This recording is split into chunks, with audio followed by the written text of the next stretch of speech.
If you would like a free newsletter on this or other subjects, just give us a call at Christian Answers. The phone number is area code 512-218-8022. That's 512-218-8022. Or you could email us at cdebater@aol.com. That's cdebater@aol.com. Any reasonable man who is not bound by prejudice or fanaticism must surely admit that any book which is collected and finally collated from sources such as these, date palms on the one hand, skins on the other, white stones on the other, bones on another hand, and from the infallible memory of human beings, can hardly be dogmatically set forth as a totally accurate record. That is something which is just contrary to all principles of reason.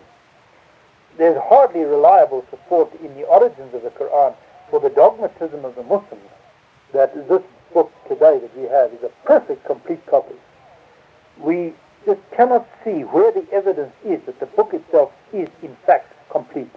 What evidence exists to show that that which Zaid managed to collect ultimately turned out to be exactly what has been revealed to Muhammad, nothing more, nothing less? There's no evidence to this effect.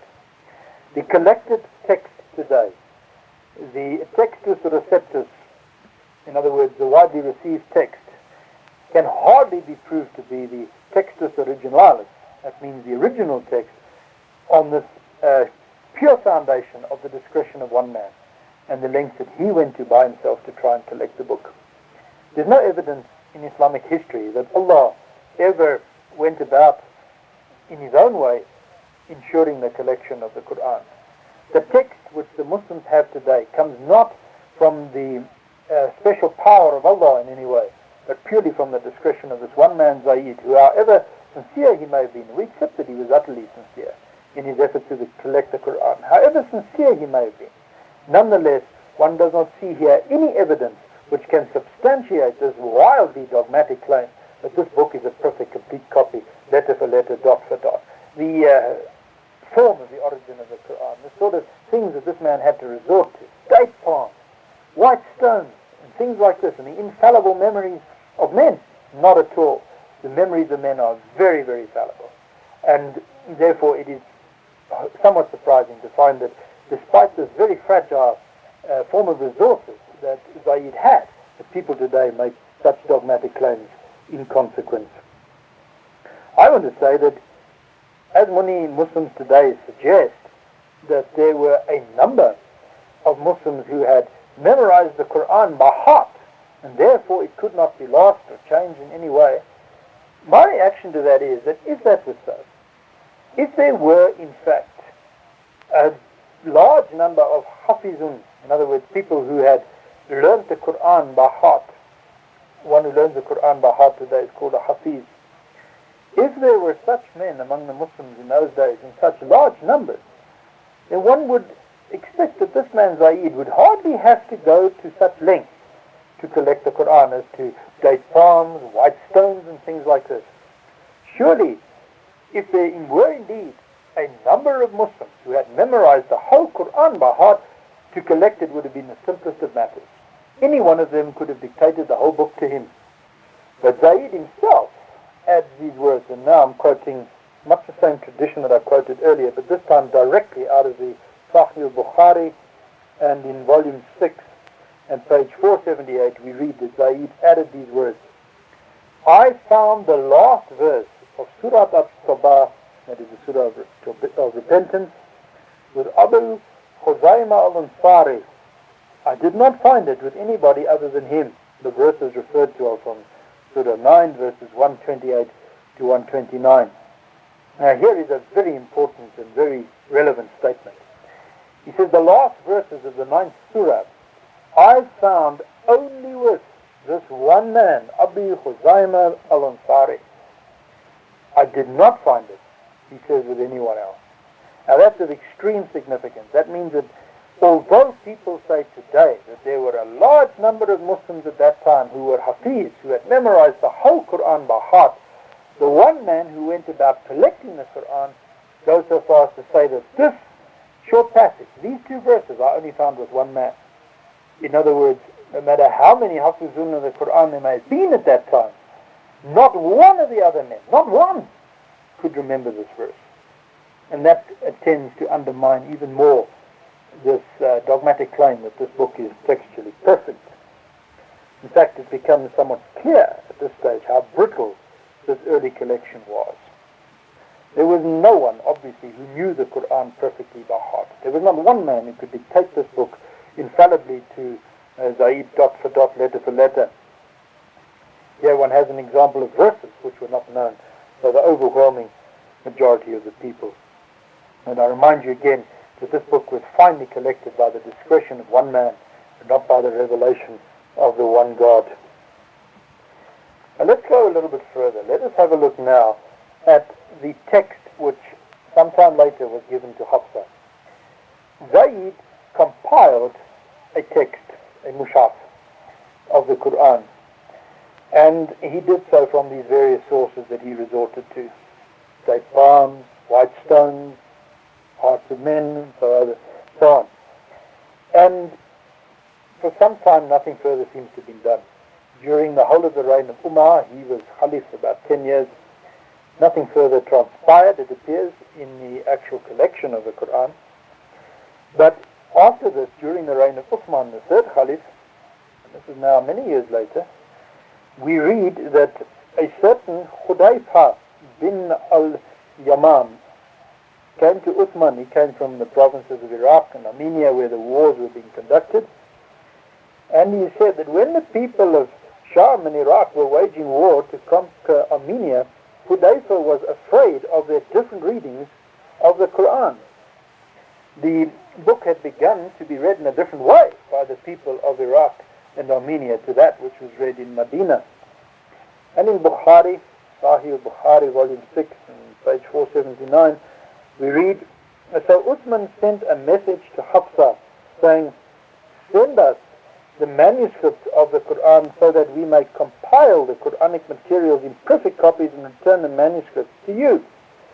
What he intended to do was to take this one text which Zaid had compiled, and which, as I've shown you quite clearly, could hardly be claimed to be dogmatically perfect when one considers the very fragile, very brittle sources that he had to resort to. Uthman then takes this one text and he decides to standardize this text as the official reclension of the Qur'an. And now the whole thing becomes a little bit more brittle, because we find that in the different provinces the reading of the Qur'an was different in some respects from what it was in Medina. Now, it goes on and it says, Uthman sent to every Muslim province one copy of what they had copied and ordered that all the other Qur'anic materials, whether written in fragmentary manuscripts or whole copies, be burnt. This tradition then implies, it tends to suggest, that elsewhere in the Muslim world there were whole copies of the Qur'an which had been compiled independently from Zaid's copy, or else there were partial copies. There were verses, there were surahs, whatever it may have been. There were manuscripts which also contained passages of the Qur'an. And these had been collated, collected, codified independently of that edition of Zaid. So he was not the only one who collected the Qur'an. Others did so. And what Uthman did was to order that every single Qur'an or manuscript thereof be burnt. Now there's hardly a Muslim in the world today who would burn any portion of the Qur'an. Yet Uthman resorted to a very drastic measure. And these Qur'ans that he ordered to be burnt were Qur'ans that had been compiled and collated by faithful companions of Muhammad himself. People like Abdullah ibn Masud, people like UBAYY ibn Khalid, and others like these men, who had gone out of their way to compile independent Qur'ans, codices of the Qur'an itself.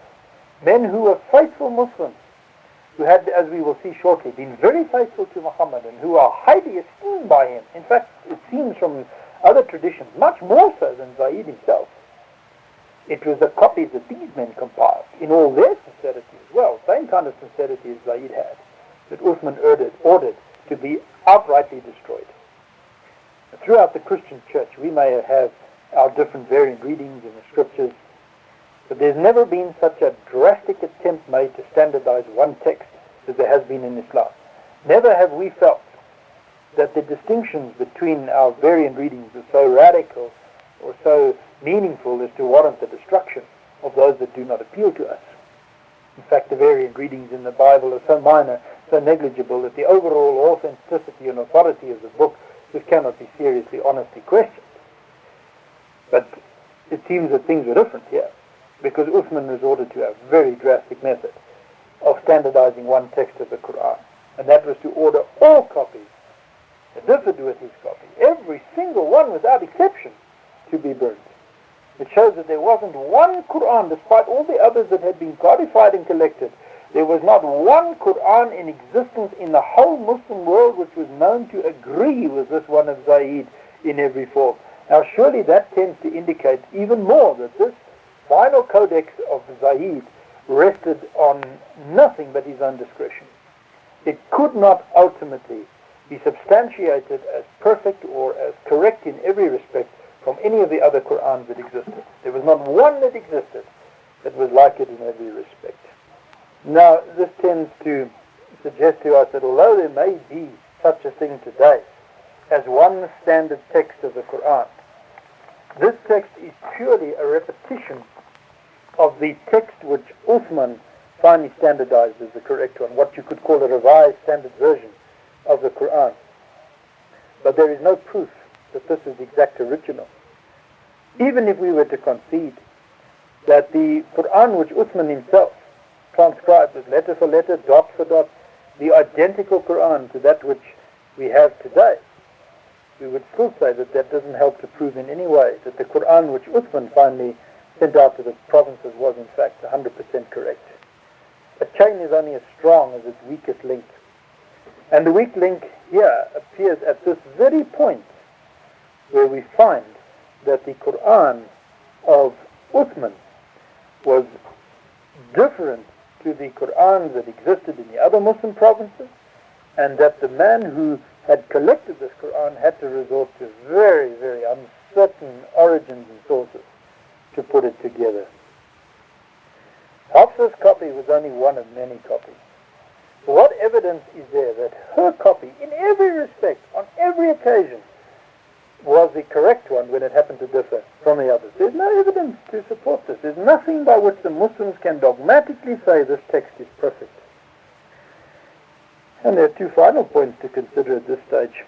One is that Hafsa's Qur'an, according to the same evidence that we have in Islam, itself was incomplete.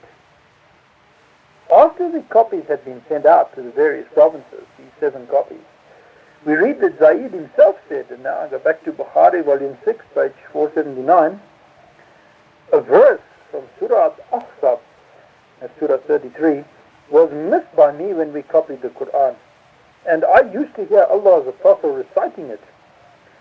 So we searched for it and found it was Khuzaimah bin Sabit al-Ansari. That verse was Surah 33, verse 23. Among the believers are men who have been true in their covenant with Allah. So, after these copies had been distributed by Uthman as the only complete and authentic records of the Qur'an that existed, we find that Zaid himself recorded a verse that was missing. And to compound the uncertainty, he had to search for this verse. He couldn't remember it exactly. And he had to set about searching it. Once again, all these celebrated Hafizun of the Qur'an were unable to furnish him with it, just as they'd been unable to furnish the other verse. The evidence for the perfection of the text of the Qur'an weakens at every point in the evidence that we have before us. And here too we finally have to find one man, in this case a different man to the previous one. One man who has this text, this very verse, and then he inserts it in the text. It's now added. Favorite Muslim expression, is interpolated into the text. We cannot help but draw at least 3 conclusions from this. Firstly, there was no single Muslim in the Islamic world at that time who knew the Qur'an perfectly by heart. There was no such thing as a perfect Hafiz. The second thing is that every Qur'an that Uthman sent out, on the record of his own transcriber's heritage, was imperfect. And thirdly, the presumption must be raised from this, that if one verse was missing, the probability is that others were missing as well. And in fact, if we turn to the well-known tradition of Sahih Muslim, this is one of the two major works of tradition in Islam, the other is the Sahih of Bukhari, we find that he holds traditions in his work, and he was a very careful collector of traditions. He very readily overthrew anything that seemed to lack genuineness, and he only kept those traditions that seemed to be authoritative. He has a number of traditions to the effect that other verses and passages were missing from the Qur'an as well. And I'll quote two of them. The first one is what are called the suckling verses. And in volume 2 of Sahih Muslim, page 740, we read these words. Aisha reported that it had been revealed in the Holy Qur'an that 10 clear sucklings made the marriage unlawful. Then it was abrogated and substituted by 5 sucklings, and Allah the Prophet, may peace be upon him, died, and it was before that time found in the Holy Qur'an. Today neither verse is found in the Qur'an. Neither the verse about 10 sucklings nor 5 sucklings. But according to Muslims, this verse, the one was abrogated and substituted by a later verse, and I might say in passing the doctrine of abrogation of verses is fairly substantiated in the Qur'an itself. But in the Sahih of Muslim we read that there was a verse which belonged to the Qur'an which prescribed 10 clear sucklings, and that this was later replaced by a verse which limited it to 5. But you read through the Qur'an today, you'll find neither. Here's the second one. Sahih Muslim, same volume, volume 2, going back a couple of hundred pages, page 501. He says, we used to recite, one of the companions speaking, a surah which resembled in length and severity to Surah Bara'at. I have, however, forgotten it, with the exception of this, which I remember came out of it. If there were 2 valleys full of riches for the son of Adam, he would long for a 3rd valley, and nothing would fill the stomach of the son of Adam but dust. And it's very interesting to note that the translator of the Sahih Muslim into English, Maulana Siddiqui, says in commenting on this tradition, this hadith, the words of this surah have been abrogated in the Qur'an. In other words, he is saying that this was in fact an original text of the Qur'an, but was later abrogated. Well, be that as it may, whether he's right or wrong, we don't know. But the fact of the matter is that you have here traditions to the effect that there were other verses of the Qur'an that were missing from the standard text. No way can you establish this dogmatic Muslim assertion that the Qur'an is perfect. That might be the fruit of popular sentiment. It is certainly not the product of an objective analysis of the evidence at hand. It might be something which appeals to the hearts of people who fanatically want to hold on to and grip onto this book as the holy book of God and have some kind of external proof that there's something miraculous about it. It might, in other words, appeal to the hearts of the credulous. But for genuine scholars, people who are a little bit more objective, a little bit less unfanatical in attitude, such people will be more inclined to examine the records that exist. Such people will want to ask, how in fact did this book, the Qur'an, come about? And the only thing that they will look to is whatever evidence exists within Islamic history. Note, these traditions we're quoting don't come from the enemies of Islam or anything like that. They come right out of the companions of Muhammad himself. This is the Islamic heritage alongside the Qur'an in the Hadith, which tells us how this book was in fact collected. And the evidence here, which is quite obvious and quite plain, this does not for a minute support this dogmatic assertion that the Qur'an is textually perfect. It is objective, historical evidence that we have been considering. And the presumption is raised again and again that the book is incomplete, if not imperfect, because of the fact that Zaid himself had to recall along the way verses that were missing, and even after him we find in works of tradition that other men quote verses that officially belong to the Qur'an. And this brings me even to a further point. I mentioned that there were 2 points which undermine this issue, this question of the authority, the textual perfection of the Qur'an very seriously.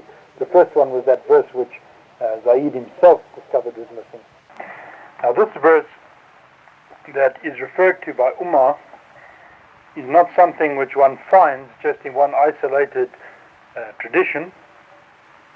This tradition in fact is recorded in all the major works of hadith, the Sahih of Muslim, Sahih of Bukhari, Sunan of Abu Dawud, and all the others. It's a widely accepted and authoritative tradition.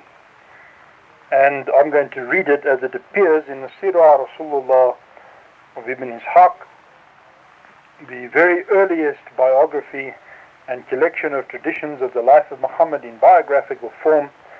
And on page 684 of the English translation, we read these words. God sent Muhammad and sent down the scripture to him. This is Umar speaking. Part of what he sent down was the passage on stoning. We read it, we were taught it, and we heeded it. The apostle stoned, and we stoned after him. I fear that in time to come men will say they find no mention of stoning in God's book, and thereby go astray in neglecting an ordinance which God has sent down. Verily, stoning in the book of God is a penalty laid on married men and women who commit adultery. You won't find that verse in the Qur'an today. And Umar went out of his way to point out this fact, that this was part of the book, the kitab, the scripture, the Qur'an. It was part of the scripture which was sent down. He says part of what God sent down, of what Allah sent to Muhammad, he says was this passage on stoning. And as a result of this, he says, we stoned, and the Prophet stoned adulterers. And he says that people in time to come will say they don't find any mention of stoning in God's book, which is hardly surprising, because in the Qur'an today, the only penalty for adultery is 100 stripes, in terms of Surah 24 and verse 2.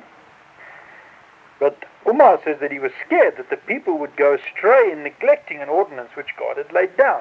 It's hardly likely that he would have gone to such lengths to uphold this suggestion that people should be stoned for adultery if the Qur'an had never contained such an admonition. Because if it hadn't, he must have known that he was pitting his source, whatever it was, against the highest source of Islam, the Qur'an, which prescribes 100 lashes. Umar would only have gone to such a length to try to preserve this penalty if he had been persuaded that the original verse was part of the Qur'an itself. And that is precisely what he says.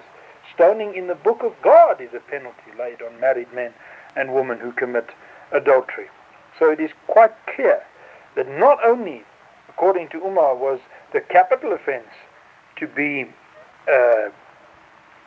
brought out in the case of people who committed adultery, but that capital sentence was to be executed by way of stoning, not beheading or anything else.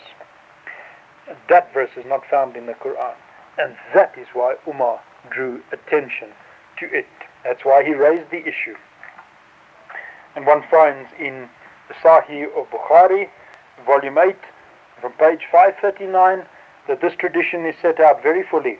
And I'm going to read it because it helps one to see very clearly how concerned Umar was that this verse of the Qur'an should be remembered. And not only that, but that the verse itself, in fact, formed part of the text of the Qur'an and was not the hadith or anything else like that. And the narrator of the tradition says that he got up in the mosque that day and he says, today Umar will say such a thing as he has never said since he was chosen as Khalif. Zaid, he says, denied my statement with astonishment and said, what thing do you expect Umar to say the like of which he has never said before? In the meantime, Umar sat on the pulpit, and when the call makers for the prayer had finished their call, Umar stood up And having glorified and praised Allah as He deserved, He said, "Now then I am going to tell you something which Allah has written for me to say. I do not know, perhaps it portends my death.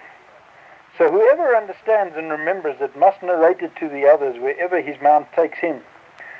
But if somebody is afraid that he does not understand it, then it is unlawful for him to tell lies about me."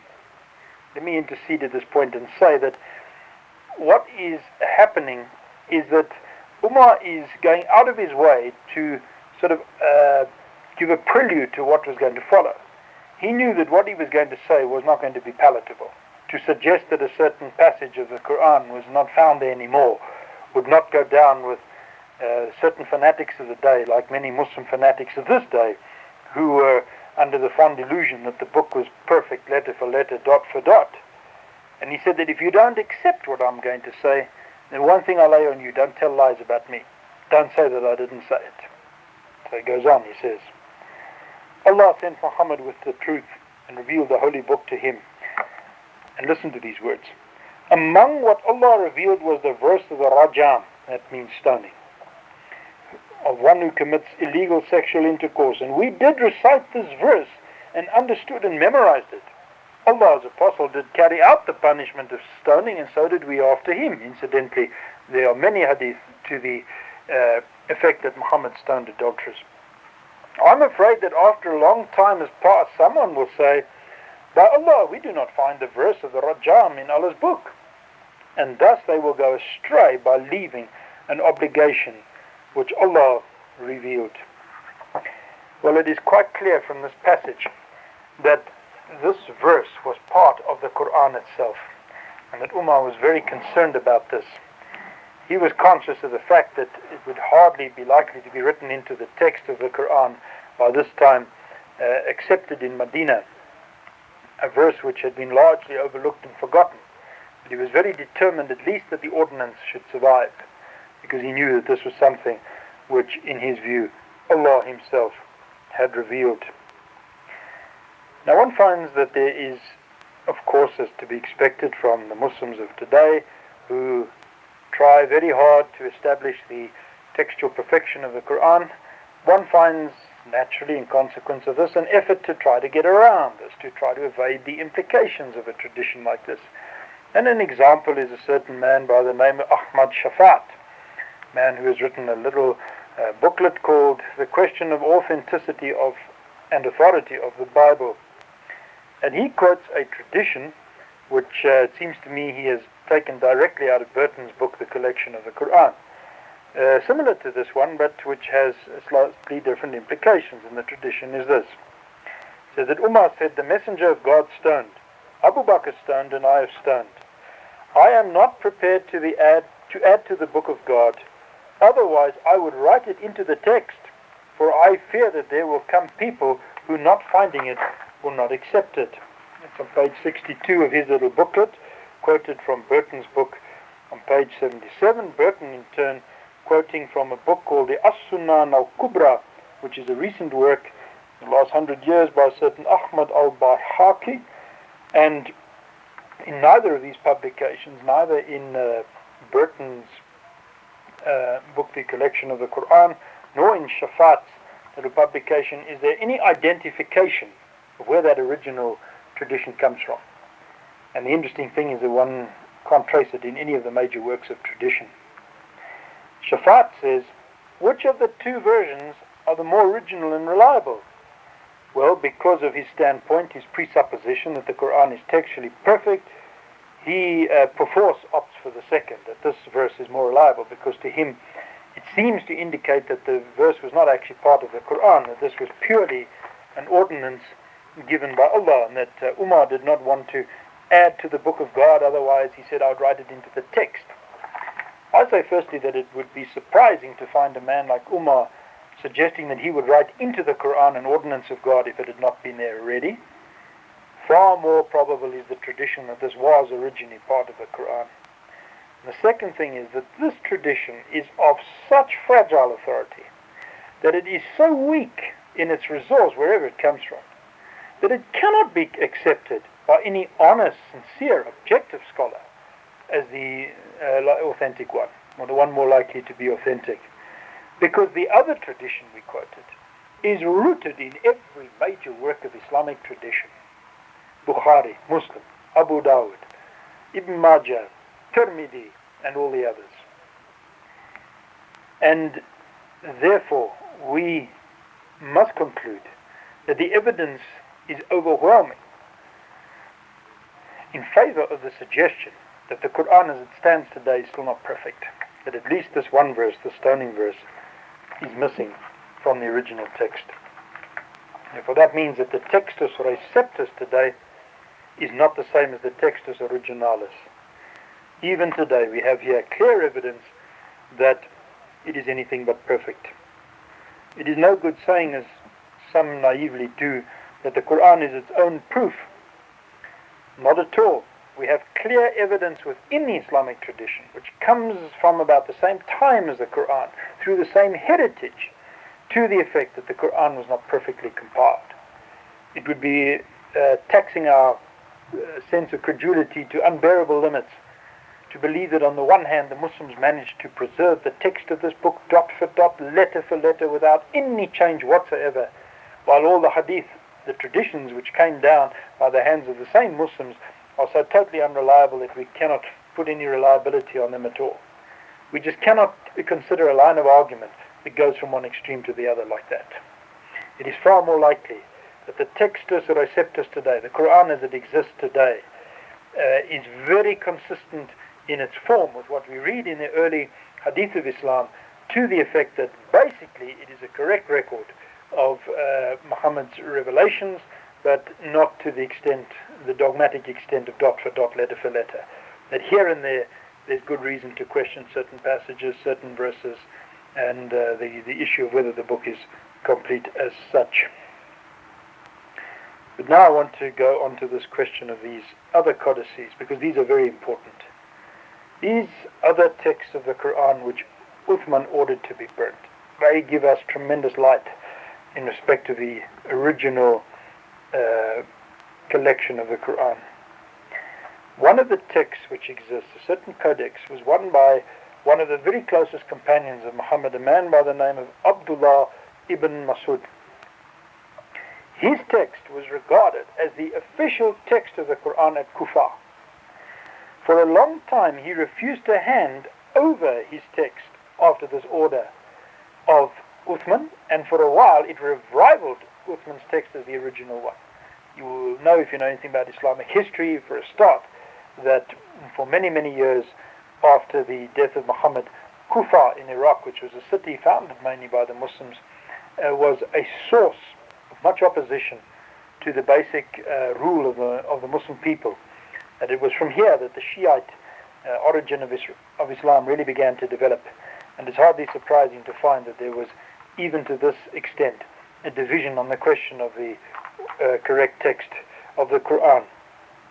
And I want to go so far as to show you that there is much evidence that his text is far more likely to be a more reliable version of the Qur'an than that of Hafsa, which was just one that had been preserved ultimately to this day at the expense of the others. It is not the original text of the Qur'an. It was one of many, and it happens to survive because the others were ordered to be destroyed. But I want to show you why I think Ibn Masud's text is in fact likely to have been a more reliable one. Firstly, according to the hadith of Islam, he alone, this man, Ibn Masud, was present when the Qur'an was allegedly reviewed by Muhammad during the month of Ramadan every Muslim year. In the Kitab al-Tabaqat al-Kabir of Ibn Sa'd, one of the early biographers of Muhammad's life in Islam, collator of traditions, in volume 2 and page 441, we read these words. Ibn Abbas asked, "Which of the two readings of the Qur'an do you prefer?" Abu Zabyan answered, "The reading of Abdullah ibn Masud. Verily the Qur'an was recited before the Apostle of Allah, may Allah bless him, once in every Ramadan except the last year when it was recited twice, as allegedly by Jibril, the angel. Then Abdullah ibn Masud came to him and he learnt what was altered and abrogated." As I mentioned earlier, worth pointing out in passing, this doctrine of alteration and abrogation is fairly well sustained in the Qur'an itself. That's the first point. That when, according to Islamic tradition, the Qur'an was reviewed by Muhammad every year, Abdullah ibn Masud was there, nobody else. And so he was more likely to be a better authority for the text of the Qur'an than anyone else. Secondly, in terms of the same works of tradition of Ibn Sa'd, page 442, volume 2, we read that Abdullah ibn Masud said, "No surah was revealed, but I knew about it and what was revealed. If I had known anyone knowing more of the book of Allah than me, I would have gone to him." So Abdullah ibn Masud said, not only that he was present every year when the Qur'an was reviewed, but that no one knew the book better than him. He said, if anyone knew it better than me, they would have gone to him. The next thing we read, and now I'm going back to the Sahih of Muslim, volume 4, on page 1312, that he learned 70 surahs of the Qur'an directly from Muhammad himself. He says, I recited before Allah's Messenger more than 70 chapters of the Qur'an, and the companions of Allah's Messenger know I have a better understanding of it than them. Shaqiq said, I sat in the company of the companions of Muhammad, but no one rejected his interpretation or found fault with it. So we can see he was the foremost reciter of the Qur'an. When he recited these 70 surahs right in front of Muhammad himself, no one, not even Muhammad, questioned one verse that he recited. That's the third point. And the fourth point is, and this is of extreme importance, is that Muhammad singled him out as the best authority on the text of the Qur'an. I'll go now to Sahih al-Bukhari, volume 5, pages 96 to 97. And we read that Muhammad said, learn the recitation of the Qur'an from four. Abdullah ibn Masud, he started with him. Salim, freed slave of Abu Hudayfa, Mu'ad bin Jabal, and Ubayy ibn Ka'b. The very interesting statement in this tradition is not only that Abdullah ibn Masud was one of the four foremost authorities on the Qur'an, but that he was the foremost. It is Bukhari who adds these words. He started with him. Whoever the narrator of this tradition specially added these words. Muhammad started with Abdullah ibn Masud, which implies he was the best and the most accurate recorder of the text of the Qur'an. And in the records that have been retained in Islamic history, for example, the Kitab or Masahif of Ibn Abu Dawud, we find here that there are many, many readings in the text of Ibn Masud which existed at that time, which differed from the text of Hafsa, that which was compiled by Zaid. In fact, thousands of differences. In some occasions we find that the records of the variant readings in other codices agreed with Ibn Masud while differing with Zaid. Ibn Masud had said, volume 2 now, page 444, I learned more than 70 surahs from the lips of the Apostle of Allah while Zaid ibn Thabit was a youth, which shows the kind of reaction of this man Ibn Masud to the order of Uthman that Zaid's text was the best one. He says, I had learned 70 different surahs of the Qur'an from Muhammad himself, from his own lips, while this man, Zaid, was still a young boy, not even a believer. And one can see that he certainly believed that he knew the Qur'an far better than Zaid. And surely, therefore, in the light of these four evidences in his favor, we can see that his text was probably a better text, a more accurate text. This is uncontroverted by any other chain of evidence regarding the collection of the Qur'an. This is what you find in the heritage of Islamic history. And if these records, that is the hadith that record these issues about Ibn Masud, if these things are to be rejected, as modern Muslims are so willy-nilly inclined to do simply because it doesn't suit their purposes, or because they are unpalatable, we must ask, on the contrary, what evidence do you have to the contrary? Where is your evidence that your text is perfect? No good saying the text itself. That's no evidence. One has to look outside. What evidence is there? How was this Qur'an compiled that you have today? Precisely how did it come about? If you reject what the Hadith say, then please tell us how this book came about. Because there is no other historical record in all Islamic history regarding the actual collation of the collection of the Qur'an than that which exists in the Hadith. The alternative is just sheer speculation. Once it comes to speculation, you can base it on almost anything. Presupposition, fanaticism, and so on. But it is our view that if Muslims are inclined to question these records in the Hadith, they don't question other records in the Hadith which are in their favor, but they question these purely because they're unpalatable, because they tend to eat away at this fond dogmatism that the Qur'an is textually perfect. And for no other reason than that. Not because they can find any historical grounds to reject this chain of evidence, but because it doesn't suit their purposes. It just doesn't help to back up the suggestion that the Qur'an is this miraculous book, perfectly preserved, letter for letter, dot for dot, from any kind of incompleteness, corruption, error, variant reading, or anything like this. We can only say in conclusion that we Christians just cannot share their spirit of fanaticism. We are trained in objectivity. We are taught to think rationally, with a sense of reason about everything we approach. And when we approach the textual history of the Qur'an, and we find in the Hadith, which comes down in Islamic history side by side with the Qur'an as the record of what went on at the time of Muhammad and in the life of Muhammad, there's much in the Qur'an that is totally unintelligible without the Hadith. We find that we're inclined to place some store by what is said here, simply because, if for no other reason, there's no alternative chain of evidence. And the evidence here is simply this, that this book is not textually perfect, as the Muslims claim. And this brings me now to a last question, and that is these variant readings. We've mentioned here that Abdullah ibn Masud's text varied in certain points with that of Hafsa's, and any Muslim may say, now you produce your proof. You produce your evidence. Don't just quote as a hadith which says they were different. Quote some examples. Well, I'm going to do precisely that. Some people say, some Muslims, that the variant readings spoken of in the hadith were purely dialectal.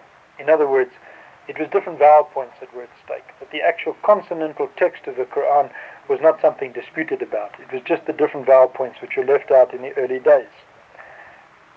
My response to that is that since the early Qur'ans had no vowel points anyway, it's hardly a ground for destroying all the other codices. This is a very weak line of argument. These other Qur'ans of Ibn Masud and others had no vowel points either. So if the difference between Ibn Masud's text and that of Hafsa, for example, was purely dialectal, in other words, in the question of vowel points, one can hardly ask why the text should be destroyed when the text did not record the vowel points anyway. It's a very unacceptable line of reasoning. The fact of the matter is, and now we go back to evidence, the fact of the matter is that they were real consonantal variants. In the written consonantal text of the Qur'an of Ibn Masud, we find vital distinctions between his text and that of Zaid. And I'm going to give you some examples which follow. I might even go so far as to say that some of the larger commentaries of the Qur'an from some of the most well-known commentators of Islamic history, men like Tabari, Zamakhshari, and others, refer to these variants and quote some of them. Books, as I mentioned earlier, the book of Ibn Abu Dawud, the Kitab al-Masahif. These books actually record these variants. This is where these things are found. And Arthur Jeffrey, a well-known Islamic scholar who was in Cairo for some time, collected these. And he put them together in a book called Materials for the History of the Text of the Qur'an. Check out our websites, BibleQuery.org. This site answers 7,700 Bible questions. HistoryCart.com. This site reveals early church history and doctrine, proving Roman Catholicism is not historically or doctrinally viable. MuslimHope.com. This site is a classic refutation of Islam, a counterfeit religion created by Muhammad. Free newsletters are also available.